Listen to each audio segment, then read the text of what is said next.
Station, this is Houston. Are you ready for the event? International Space Station is ready for the event. CBS Radio Network, this is Mission Control Houston. Please call station for a voice check. Space Station, this is Bill Harwood, CBS News. How do you hear me? Hey, Bill, great to talk to you. I have you loud and clear. Hey, Reid, thanks a lot for taking time to chat with us. I want to get around to your preparations for landing next Monday and review your mission a little bit. But first, I wanted to touch on last week's space news and the loss of the Cygnus cargo ship. And then, of course, Virgin Galactic Spaceship 2. They've really focused a lot of attention down here on the commercial space program, as it's known anyway. And I was wondering what thoughts you might have on both of those setbacks. Well, Bill, you know, it's tough to watch anything like that, and I have friends at both of those companies that are working on this, and you know, that touches me pretty closely. A couple of them are test pilots that I've worked with in the past, and I've gotten to know pretty well. So for us personally, it's always tough to see that sort of thing. The great part about this industry is it will be better at the end for both of these mistakes or these mishaps, I'll say. And we'll pull through. Everybody right now is already pulled together, and the research is going on, the investigations are ongoing, and we'll figure out what happened. And if it's the correct time, we'll fly again, both of these vehicles. And if they determine that they can't, then we'll look for other options down the road. But I definitely think this is a setback that happens in this industry, and there will be recovery, there will be healing, and then there will be success down the road. Reid, you know, we talked before launch about risk. Back before you took off in May, and you clearly think the benefits of space exploration outweigh those risks. But you know, you're a test pilot and astronaut, so your perspective is perhaps a little bit different. How should the public look at the risk of spaceflight now that we're, you know, more than a half a century into this? It's still obviously a dangerous undertaking. Well, anytime humans try to contain the amount of energy that's required to send stuff into orbit, you know, every once in a while, a little bit of that is going to escape, and we're going to have an accident. And this is never going to be a perfectly safe environment, especially not in the launch and landing industry. And but every time you get in your car and you drive down the highway, there's always a chance, or get in an airplane, or even just a thunderstorm passes by and knocks a tree over. So that's part of life, and there's always risk with everything we do. And to me, sometimes the risk is definitely worth the reward. And up here, the reward, at least to me, is huge. So it's worth it. Do you think commercial piloted spaceflight with human beings on board, do you think that the technology is there? Do you think that that's an endeavor that's worth pursuing at this stage in the history of space exploration? Hey, absolutely, 100%. You got to dare to do crazy things, and that's what my friends out at Scale Composites did a number of years back. And I was there the first time that they flew totally civilian crew into above 300,000 feet, and the joy that I had watching that event was amazing. I was there with my wife. She was then my fiance, and it was a great trip. And I'm proud of those guys. Everything they've accomplished, it's amazing. And the technology is there. There's going to be speed bumps along the way, but this is the next breakthrough, and I think we're ready for it. Reid, let me turn your attention to the space station briefly here. You know, the Orbital Sciences Cygnus cargo ship that was lost last week had about 5,000 pounds of supplies and equipment, including quite a bit of research gear. I know you guys have plenty of consumables on board, but how big a setback was that in terms of science? Just what's your perspective on that? Well, certainly this vehicle it was wall-to-wall science. It was loaded, much more than some of the previous ones had been. So for the program, it's certainly a disappointment to lose that science. Now, on the flip side, it was just science, and we can rebuild. All of these experiments can be rebuilt, and I know NASA is already in the works to rebuild these and refly these. So the lessons that we would have learned from the science, we may have to wait a year, we may have to wait 2 or 3 years before we get this stuff back up here, but we will get these experiments up here, and we'll do that work. Hey, you know, one last question on this line. Depending on how long it takes Orbital Sciences to find and fix the problem with their Antares rocket, the station really in the near term is limited to resupply through Progress and obviously commercial SpaceX flights out of the States. Do you have any concerns about long-range resupply with one of your major suppliers now down for an indefinite period? Well, I'd really like to rephrase that a little, if I may, and say that what an unbelievable time where we're flying Russian cargo ships and 2 different types of U.S. cargo vehicles up here and docked right now to the back of the space station behind the camera is a European resupply ship, and then we still have the Japanese HTV, which will be launching down the road. So we have diversity. We have risk management through our diversity in these cargo vehicles. And to me, this just demonstrates exactly why we went down this path, and we wanted more than one supplier, more than one vendor. And I think that those decisions now, in hindsight, are perfect. And we have all the faith in the world that we're going to continue the mission and continue conducting the science fully. Understood. Well, let me turn your attention to landing a little bit. You're coming home in a week's time, and you know, I've watched how much fun you've had up there. I've enjoyed the photos on Twitter and all the things you've had to share with the public about your mission. What are you going to miss the most about the whole experience of flying on board the station? Okay. That's exactly what I'm going to miss the most. I'm going to miss the whole experience of flying on station. I'm going to miss my crewmates. Right now I'm up here with 5 other amazing folks. And certainly I'm going to miss the floating. There's just nothing better as a human being than to experience something so foreign as weightlessness. And then I'm going to miss the view. That's just, it's just incredible to go look outside and see that Earth down there with the blue horizon. It's so beautiful. I will miss that, absolutely. And then, again, I'm going to miss the work. Really, the work up here, I didn't expect this, but it turns out it's actually really fun. And I love doing the science. I love working with the team on the ground. So from start to end of my day, I'm going to miss it all. Let me ask the other side of that question. Besides seeing your family and friends, obviously, is there anything in particular you're looking forward to on the ground, whether it's food or some exercise activity? Or I don't know what I'm trying to say, sports. What are you looking forward to? Well, I'm looking forward to hugging my wife and kids. That's number one, but you already mentioned that. And then just being able to select the food that I want to eat. I think that I really am looking forward to. The food up here is actually pretty good, but over 6 months, it'll be nice to be able to just get in the car and drive to the store and grab whatever I want, and then have my kitchen at my disposal to make some good food. But something has struck me in the last couple of weeks, and I've started talking about it. I really can't wait to just sit down on a couch. I haven't sat down in 160 days, and just that feeling of sitting down and having gravity pull me down onto a chair, I'm really looking forward to that. Yeah, I was going to say I can't imagine, but then again, I really can't imagine. This is your first space flight, obviously. It's your first return to Earth aboard a Soyuz. You're a test pilot. What are you looking forward to about that experience, the re-entry on the Russian spacecraft?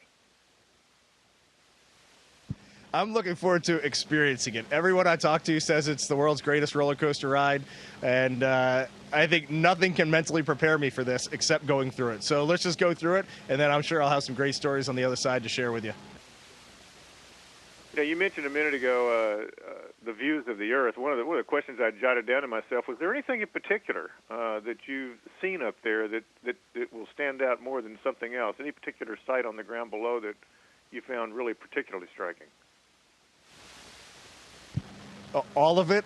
I don't know, just in really quick, watching Saharan sands blow across the Atlantic, looking down at ocean currents, seeing the hurricanes and typhoons, and really, I think the biggest thing that I will take away from this is watching our Earth change over the 6 months that I've been up here, watching the weather patterns change, seeing summer, fall, and now into winter. It really it makes you realize that we don't just live on Earth. Earth is just a part of all of us. I really love looking out the window at that. Reid, you've set the bar, I think, to stratospheric levels on social media. It's been something a lot of us have really enjoyed, looking at your pictures on Twitter and your Vine images, your Vine videos, and things like that. How has that gone, and what's the feedback? What have you heard up there about how that's done and how the public's responded? Oh, I think the feedback's been super, so I'm really excited about that. This is my first space flight, like you said, and I just wanted to try to share some of the newness, some of the uniqueness of this environment, and I think we've been successful at that. I think the Vines, putting this imagery in motion has really captured the imagination of a good number of folks, and that was my goal, was to use that imagery, put it in motion, and let people try to experience this, let them try to live this with me. And for that, I think it was great. But I do want to say, I know the next couple crews coming up here, and just wait, there are bigger and better things coming in the social media arena. Well, I'll find that hard to believe, but I'll take your word for it. Reid, I'm out of time. Listen, have a great trip back, and best of luck. All right, we'll talk to you soon. Thanks. See ya. Station, this is Houston ACR. That concludes the CBS Radio Network portion of the event. Please stand by for a voice check from WJZ-TV. Station,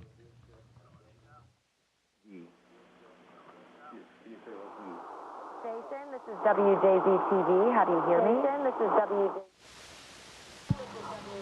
WJZ. I hear you muffled but readable.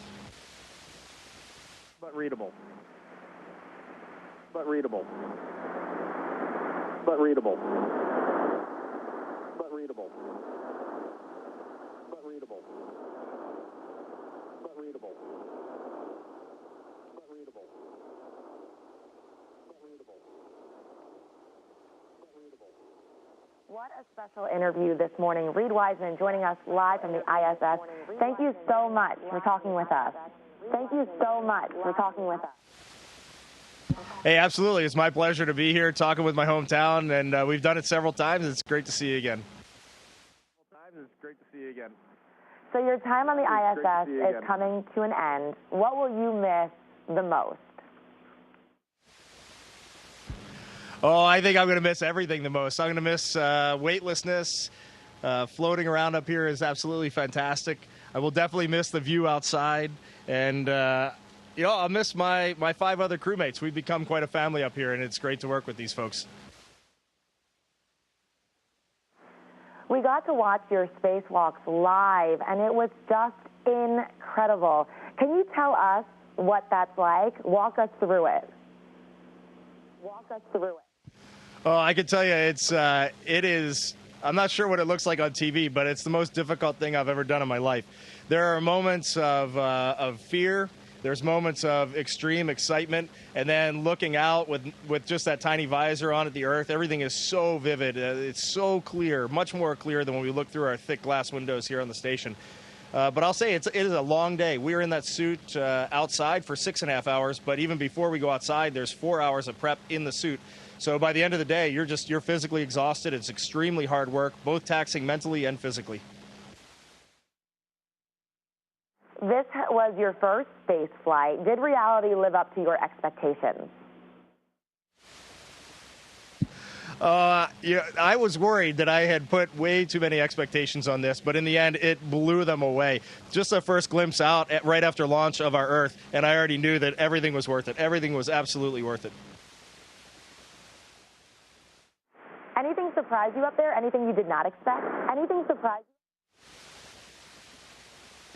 Oh, I didn't expect, I'd say 90% of it. I went through training for a very long time, and when you come up to the International Space Station, this is a giant machine, and I came through the hatch and I realized that I didn't know anywhere near enough, because when you take gravity out of the situation and you start floating, it changes everything. So you can work upside down. It's hard to eat your food. It's confusing at times. You can get lost. Even though you've walked through this thing on Earth 100,000 times, you can still get lost up here. So in the end, just life initially was much more difficult than I thought, but now I know how to use the lack of gravity to my advantage. And just this morning I was working on our toilet, which is a pretty routine task, and I couldn't get this connection to go. And then I thought, you know what, I'll just flip upside down, put my feet on the ceiling, and it worked like a cakewalk. So I'll miss that for sure.